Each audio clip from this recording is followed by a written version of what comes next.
tich machielo. Tie mana section mitimri nade mikony.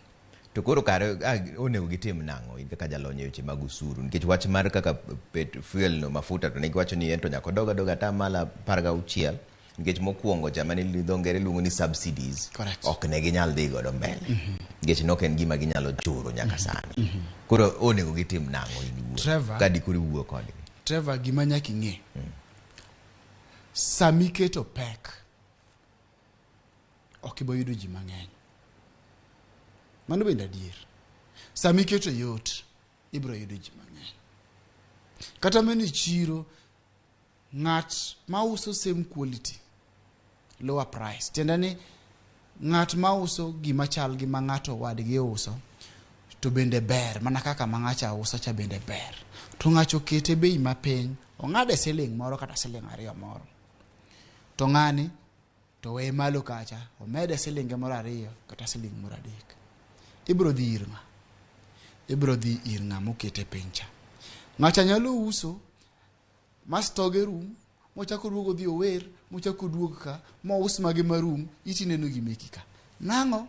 Price is a factor. Iwinjo? Aya, koro waduoge tax, warilete gi tax. Kiketo tax malo, joma dwa register kata madwa chule tin. To kiduoke piny, to joma bro chule bendo timra nade? Ng'eny. Kata mabro wacho ni it is okay? Ng'eny. Tindo ni capture ji mang'eny. I widen your net moloyo sama ikete malo joma bro yudo tin. Iwinjo?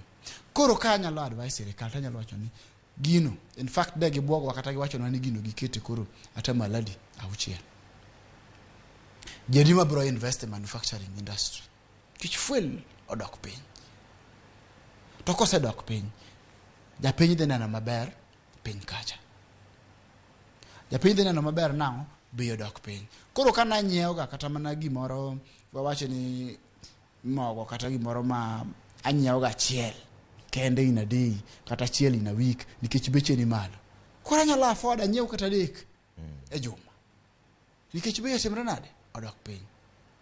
Ki compare 3 wawacho ni gik wacho kata ni en ata mala 6 ema koro giketo. To kod gikete ata mala 16. Anyiewo 3. 6 didek en adi? 18. To hii kete 16. Tanyiewo 1.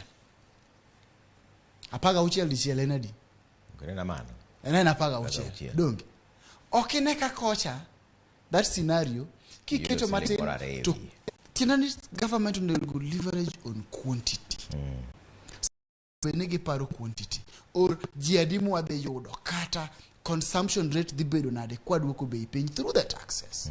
The bedo malo. Tinani the yudo namba mang'eny. Ko mi matin gi ji mang'eny kod ko mi achiel maduong' ng'ata achiel. Ere ma benefit sirkal kaka kura wachoni. 6 keto percent 6. But yudo ji 3 monyiepo. Mana 18 miseka kuom jopiny. Lakini uketa 6 te uso na ng'ata achiel. Mano wawacho for example week achiel. Tiende ni yudo mathin yudo 16. Multiply that by maybe a month or a week 7 times. I'm very sure 18 times 7 is more than 60 times 1. To koro kaka